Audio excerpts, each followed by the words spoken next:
إلهي ما هذا نمعين بدون بوله النسين أنا ما هذا غنها عافمات له نبات له هؤلاء النسين والجرياء عينو قبصنا له تذكرنا إلى هاي التشويش كي يشكل كسر السود يعني معلم بعض كدمس وما تمد السن ومن يتشدر كود السنة إلى هاي النسين الحمد لله مات يريد أن أريد إلى مدينة أضي وحوي دورش المقلي لما بني دورش سوريا ولا هيدين بحيد عي وعن كبر إنه واحد الله أقبل ست طورة يدور واحد هذا مركز حسابات وسام تحاسب كل عدواني وحنا يدعون كل إخواني مركز واحد بدأ مركز دورش الدنيا سوريا ولا حساب الله ما حسابته وكراه أنا كافي أنا كاهر ياسر أول حاجة هو عادي وحين صوم مريض تنتهى طوش مسار ما أنت عرفت هالك عرسك أنا مركز عرفت على هرجسنا على أنت قلنا على وحن قوامي إن أوحره أو ما أنت ترتكع عن قرين عبد الرحمن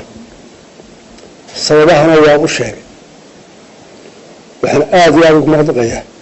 إن أنا إستوى أول ورورين أو حدر التلا واسي وانقاتي قروحة إسراع يدنك الله الله مضبيان مركو هراء مقاية حرقيسو أس خلاف سنة دورة شد يقامت قلبيسو أنا شوذا ما بعكرتا يودا أس خلاف سنة يسير غيرس أنا يكاشو دورة شو لبيذين أودي الله مالك سوال بالله إذا لبع عن رباح كرايان شوب يدم القول كرايانا سوال با إنه تكوسي داود تقدر درسان مقالة أنا تيدي آداد بان كوغ مغطقيا عبد الرحمن ما أنت ما تقول ستي أولي قاتل حسابات نقطي ما أنت أضع حركة مقالة قواناي حزبي إنما ذا كلام مديدنا وما دون الساسر هالقطي مثل كان إيه ورسادة وحقوري كان حياتك كرة عدسي تحلت شابيه حب بنقعد كرتينا بنقعد هل رمضته بسنة انت يا حكوت أنا ولا ورشقيني عبد الرحمن قعنت هالكوات بنقرين وحبنا ظنوا لها كفرين وحنا لا سياسته على سنبا ما فرق عرنت لك ما كعايو سن يدا أول شقينا ساعة لم يدري على تبتشو أنا سوى رسول شقسا إيه أنت كلام حقي كلام تاني قارسية أنا مهتدي بسم الله الرحمن الرحيم الحمد لله رب العالمين وصلى الله وسلم على سيدنا محمد مدحونا جمهورية الصومال ودنا موسى بيحي عبدي ما يقع عصوبة نقونا خميسة إن شاء الله تعالى عبد الكريم أحمد موجي يبقى صحافتنا اللي جبتها السلام عليكم ورحمة الله وبركاته شرف الموت أنا نقول أن كان سكوني مارمو runtii maantana waan sheegay waan ka hadlay Cabdi Kariim colaad naga dhaxaysay ma jirin 30 sano oo saaxiibna ilaa 1999 waxa ay ku sigaanaa kaaga fiican yaaniga kaaga fiican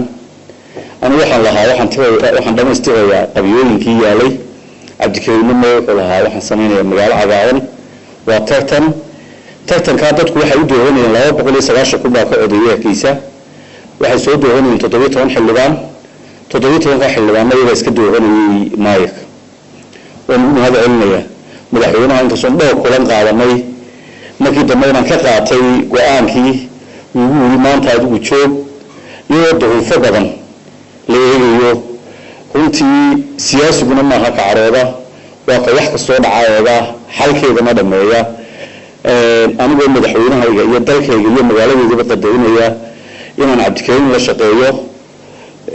ayaan qaatay aan golaha ugu deegaankana la shaqeeyo